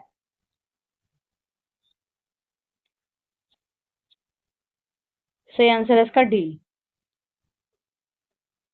देखना इसको। HTML ये क्या काम करता है? वेब पेज पर कंटेंट को स्ट्रक्चर करता है। बी CSS वेब पेज को स्टाइल करता है। सी जावास्क्रिप्ट ये क्या करता है? वेब पेज को इंटरकनेक्टिविटी जोड़ता है। डी है SQL डेटाबेस प्रतिबंधित करता है। अगला प्रश्न है हमारा, निम्नलिखित में से कौन सा TDMA और CDMA के बीच एक महत्वपूर्ण अंतर है कि कैसे विविध उपयोगकर्ता एक ही आवर्ती स्पेक्ट्रम साझा करते हैं? AS में CDMA आवर्ती स्पेक्ट्रम को चैनलों में विभाजित करता है, जबकि TDMA प्रत्येक उपयोगकर्ता को अलग अलग आवृत्तियां प्रदान करता है। BS में फ्रीक्वेंसी हॉपिंग का उपयोग करता है, जबकि CDMA ट्रांसमिशन के लिए समय विभाजन विधि का उपयोग करता है। CS में आवर्ती स्पेक्ट्रम को विभिन्न आवृत्तियों में विभाजित करता है, जबकि CDMA सभी उपयोगकर्ताओं के लिए एकल आवृत्ति बैंड का उपयोग करता है। DS में प्रत्येक उपयोगकर्ता के लिए अलग अलग समय स्लॉट का उपयोग करता है, जबकि CDMA प्रत्येक उपयोगकर्ता के लिए अद्वितीय कोड का उपयोग करता है। ई उपयुक्त में से कोई नहीं। सही आंसर है इसका डी TDMA। इसकी ये TDM इसके फुल फॉर्म है टाइम डिवीजन मल्टीपल एक्सेस। यह तकनीकी समय विभाजन पर आधारित होती है, जहां प्रत्येक उपयोगकर्ता को संचार के विशिष्ट समय स्लॉट प्रदान किया जाता है। CDMA code division multiply access, इसमें सभी उपयोगकर्ता एक ही फ्रीक्वेंसी स्पेक्ट्रम साझा करते हैं, लेकिन प्रत्येक उपयोगकर्ता को संचार के लिए एक अद्वितीय कोड असाइन किया जाता है, जिससे संकेतों को अलग किया जाता है।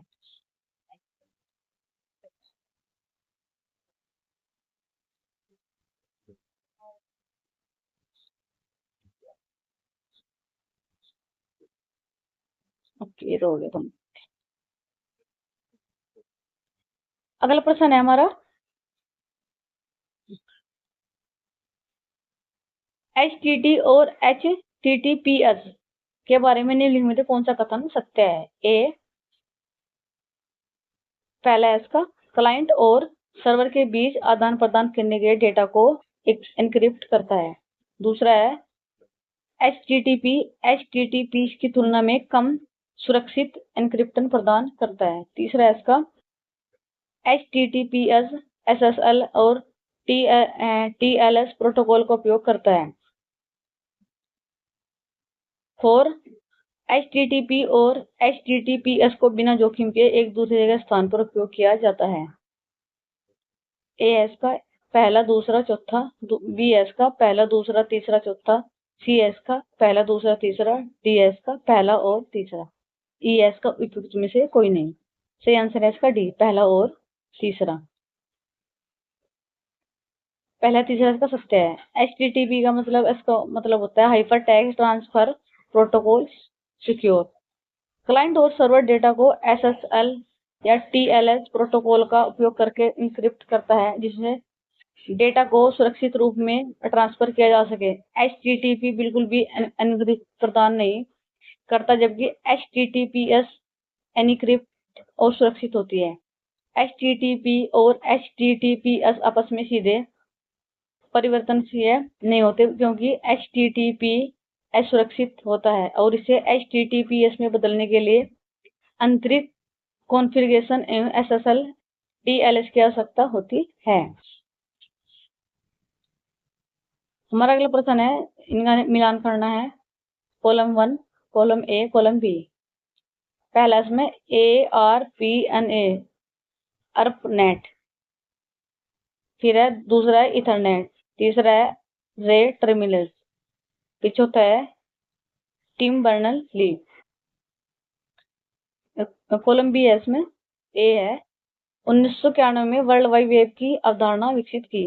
BS का फोन लाइनों का उपयोग करके एक पैकेट स्विचिंग प्रोटोकॉल जिसका उपयोग शुरुआती नेटवर्क में किया जाता था। CS का 1971 में ईमेल के लिए मानव यूजरनेम हैज होस्टनेम प्रारूप विकसित किया। D है 1973 में जेराक्स PRC में इथरनेट प्रोटोकॉल विकसित किया। 5वां S का XP, इसके सामने है E। 1969 में इंटरनेट का एक परीक्षण 1969 में यहाँ से सॉरी इंटरनेट का एक परीक्षण 1969 में अमेरिका रक्षा विभाग द्वारा विस्फोट है। सही आंसर है इसको C। अब इसको सही देख लो। Column A column B। ARPANET का मतलब होता है इंटरनेट का एक परीक्षण 1969 में अमेरिका रक्षा विभाग द्वारा वित्तपोषित किया गया था। फिर है दूसरा है इथरनेट। 1973 में जेराक्स पार्क्स में इथरनेट प्रोटोकॉल विकसित किए गए। C है तीसरा इसमें रे टॉमलिंसन 1971 में ईमेल के लिए मानव यूजरनेम हैज होस्टनेम के प्रारूप विकसित किया है। प्रारूप बोलते हैं क्राफ्ट। चौथा इसमें टिम बर्नर्स-ली 1991 में वर्ल्ड वाइड वेब की अवधारणा विकसित की है। 5वां इसमें X25 फोन लाइनों का उपयोग करके एक पैकेट स्विचिंग प्रोटोकॉल जिसका उपयोग शुरुआती नेटवर्क में किया जाता था। अगला प्रश्न है हमारा, निम्नलिखित में कौन सा उपयोग आपको अपने कंप्यूटर की पावर को टेलीफोन प्रणाली की वैश्विक पहुंच के साथ संयोजित करने की अनुमति देता है? A switch, B hub, C modem, D router, E इसमें तो कोई नहीं। सही आंसर है इसका C मॉडेम।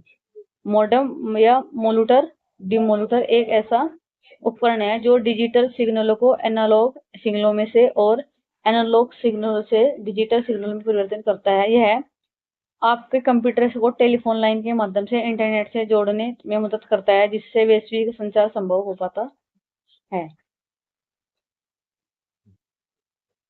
अगला प्रश्न है हमारा, जो आपके अपने पीसी से ISP तक सीधी लाइन के बिना इंटरनेट से कनेक्ट करने देता है? A wifi, B internet, C chat, D hub, E उपयुक्त में से कोई नहीं। सही आंसर इसका A वाईफाई। एक वायरलेस नेटवर्किंग तकनीक है जो बिना फिजिकल वायरस के उपयोग में आपको इंटरनेट से कनेक्ट होने की सुविधा देता है। यह रेडियो तरंगे का उपयोग करता है